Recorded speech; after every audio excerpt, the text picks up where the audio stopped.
Hello, teachers.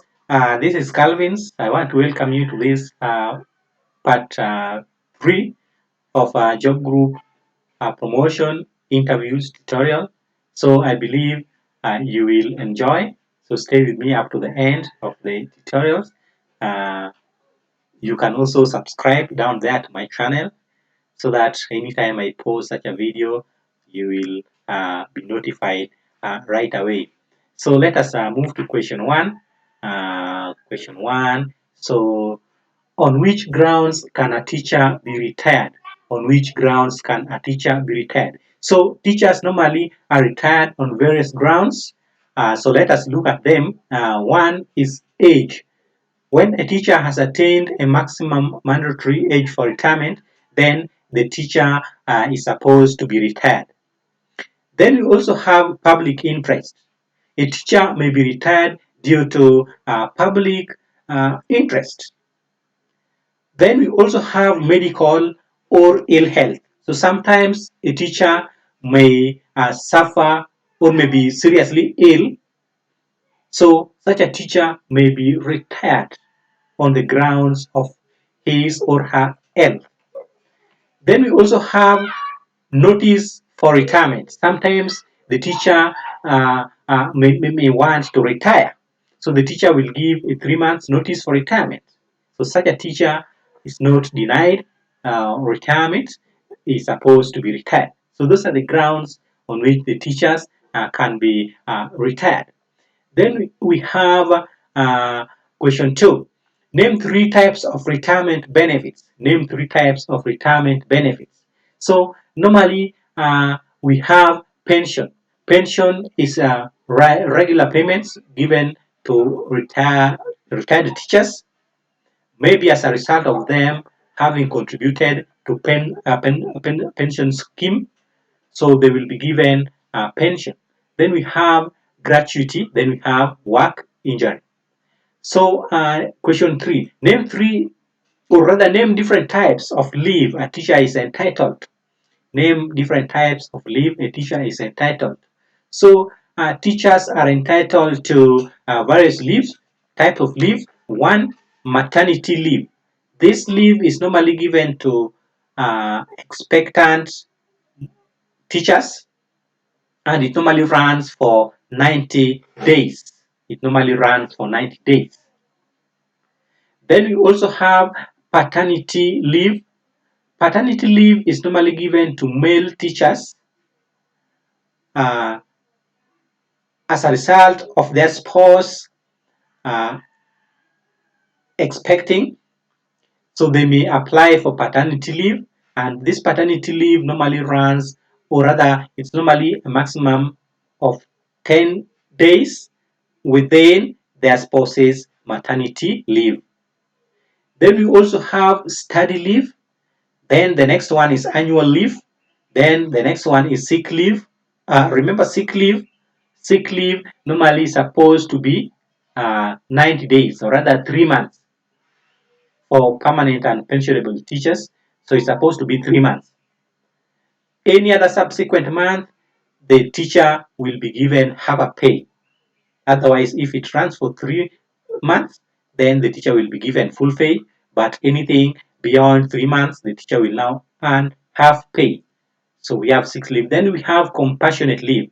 This one is normally given to teachers in times like, for example, court case or arson, and maybe when there's a serious illness in the family, then the teacher can be given compassionate leave. Then we also have special leave. Special leave is given to those teachers who maybe want to attend maybe special seminars somewhere, maybe abroad, or those teachers who want to go study areas of need. Those teachers can be given special leave. So we have those 6 types of leave. Then the next question, when is a teacher given study leave with pay? When is a teacher given study leave pay? So normally, when the teacher has worked for a minimum of 5 years, then the teacher is liable to be given a study leave with pay.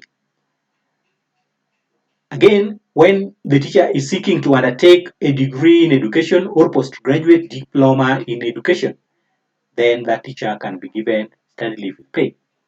Next point is when studying in an area of great need.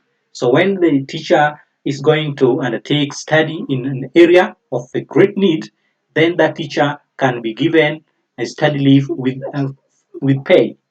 Then we also have when the teacher has demonstrated a good record of performance, then can also be given a study leave with pay. So those are the grounds or situations where the teacher will be given study leave with pay. The next question, what are the 5 areas in a lesson observation form? So most of us who have conducted lesson observation, we are aware of this form. This form, there are certain areas where the person or the teacher who is observing is supposed to award 5 marks each. So we have those sections. The first one is introduction and lesson organization. So that area is checked and marks awarded appropriately. If the introduction and lesson organization is good, then marks is awarded appropriately. Then we have another area where we check when we are conducting lesson observation. We have content delivery. So we check content delivery. Then we also have teaching methods. Then we also have learner involvement and communication. Then we also have classroom management. So those are the areas of observation, lesson observation form. We need to check when we are doing, when we are conducting lesson observation. Then the next question, who is the T.S.C agent in your school? Who is the T.S.C agent in your school? Simple question. An interviewee should just get the right answer. So the principal is normally the T.S.C representative in our school. Then we have what is the deadline for submission of books of accounts for auditing? Remember, books of auditing are supposed to submit, and there is a deadline that we have to follow. So the deadline is normally 31st January of the following year. 31st January of the following year. So that's the deadline for submission of those books of accounts for auditing. What does the orange book contain? What does the orange book contain? So the name, I can't talk about the name. Rather, why is it that it's called Orange Book? But let us just go and look at the answer for that. So the Orange Book contains prices and references of course books. Prices and references of course books. Differentiate between suspension and interdiction. 2 areas confusing to most of the teachers. So we want to differentiate between suspension and interdiction. So what is suspension? Suspension is temporary prohibition of a teacher from exercising his or her duties pending determination of his or her disciplinary case. That is what we mean by suspension. It is temporary prohibition of a teacher from exercising his or her duties as we wait for the uh, case to be determined. Then we have interdiction. Interdiction means removal of a teacher from service in accordance with the regulation 153 of the T.S.C code. So this one is removal of a teacher from service. Means you are being removed from the register, and such a teacher is not supposed to conduct or carry out duties relating to teaching anywhere in Kenya. Then question 10, what are the interdiction cases where a teacher does not earn any money? So interdiction cases where a teacher will not earn any money includes chronic absenteeism, desertion of duty, having been jailed or convicted of crime, misappropriation or mismanagement of public funds, fraudulent claims and receipt of funds, use of false certificates, forgery, impersonation, collusion, and immoral behavior. So those are cases where teachers will not receive any money. Question 11. What are the possible T.S.C verdicts of interdiction? What are the possible T.S.C verdicts of interdiction? So T.S.C normally give verdicts depending on the weight of the disciplinary cases. So so these are some of the verdicts T.S.C may give depending on the case. So the first one, T.S.C may give a verdict that a teacher has no offense, hence it revokes the interdiction. T.S.C has no offense, hence revoke interdiction. 2, a teacher has committed an offense that does not warrant removal, hence warning in writing. So that means the offense the teacher has committed does not warrant any removal, hence you are just given a warning later. Then suspension not exceeding 6 months without pay. So T.S.C can decide to suspend a teacher for a period not exceeding 6 months without any pay. Then retirement in the public interest. So T.S.C can also retire a teacher uh, due to public interest. Referred, T.S.C can give a verdict uh, so that a teacher is referred for medical evaluation by Director of Medical Services. Then another verdict T.S.C can give is that a teacher has committed an offense, hence dismissal and deregistration. So that is the most serious.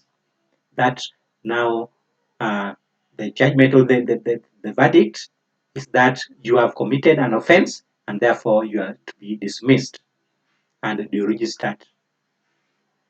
So those are some of the verdicts T.S.C may give in those cases. Then we have what is C.B.E and how is it calculated? What is C.B.E and how is it calculated? So C.B.E in full is curriculum-based establishment. Curriculum-based establishment. And normally it means the number of teachers a school needs in relation to the number of streams it has. So it's normally calculated by considering the minimum number of lessons a teacher should teach and the subjects offered in the school. So those schools with many subjects and many streams will have higher C.B.Es. Then we have another question. Define curriculum, co-curriculum, and core curriculum. So curriculum is all planned learning programs that facilitate formal, non-formal, and informal learning. Co-curriculum is voluntary curriculum that includes sports, clubs, student council, and school publication. Then we have core curriculum. This is the body of knowledge, skills, and attitudes expected to be learned by all students, generally related to a set of subjects and learning areas that are common to all students. So that is the difference between those three terms. Distinguish between formal, non-formal, and informal curriculum. So formal curriculum involves the curriculum in which there are deliberately organized, planned, and written processes in a formally organized learning institution, such as a school with organized structures as a classrooms. So this is curriculum in which there are deliberately organized, planned, and written processes in a formally organized institution, such as a school with organized structures like classrooms. Then non-formal curriculum. This refers to any organized, planned, and written learning activity that operates outside the formal education system. It emphasizes practical skills and targets a particular population group. Then we have hidden curriculum or informal curriculum. So this curriculum that constitutes a lifelong process in which people learn from everyday experiences which are not necessarily planned or organized. So you may acquaint yourself with the 3 terms. Then we have, what are the functions of K.I.C.D? What are the functions of K.I.C.D? So K.I.C.D in full is Kenya Institute of Curriculum Development. This one used to be called K.I.E in the past. It was the former Kenya Institute of Education. So it's normally so it's now called Kenya Institute of Curriculum Development. So what are the functions of K.I.C.D? So one, advises the government on matters pertaining to curriculum development. Two, initiate and conduct research to inform curriculum policies, review and development. Three, promote equity and access to quality curriculum and curriculum support materials. Again, it offers consultancy services in basic and tertiary education and training. 5, it receives, consider, develop, and review curriculum proposals. Then 6, K.I.C.D print, publishes, and disseminates information relating to curriculum for basic and tertiary education and training. So those are the functions of K.I.C.D. Very important for an interviewee to know that. Give the process of curriculum development. Give the process of curriculum development. So curriculum development is a 9-stage process which involves needs assessment, conceptualization and policy formulation, curriculum designs, development of syllabuses, development of curriculum support materials, preparation of curriculum implementers, piloting or phasing, national implementation, and monitoring and evaluation. So those are 9 stages the curriculum development must go through. So, for example, needs assessment, this one is where gaps in existing curriculum are established, or specific needs of a target group are established, so that they're used in developing the curriculum. Then conceptualization and policy formulation, this is where with this formulation of policies relating to curriculum to be developed. Then we have curriculum designs. So curriculum designs is normally done by subject panels. It's normally done by subject panels, and this is where they normally give general objectives or selection, sequencing, and organization of subject matter to be learned in various subjects.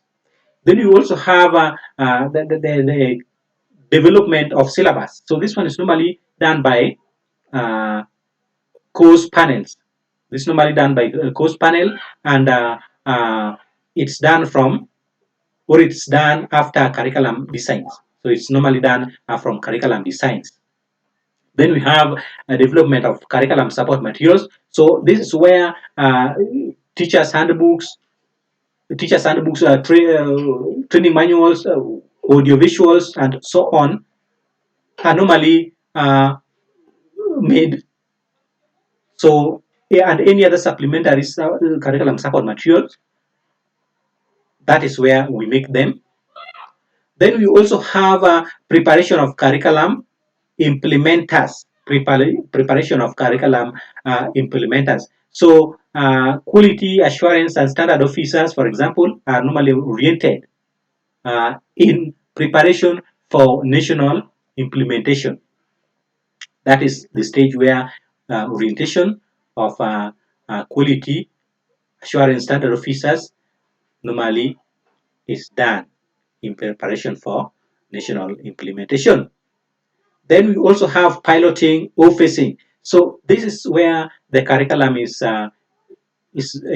tried. So it's trying the curriculum to ascertain its efficiency or efficacy. Then we also have national implementation. So this is simply the rollout of the curriculum to cover the whole nation. Then the last stage is normally monitoring and evaluation.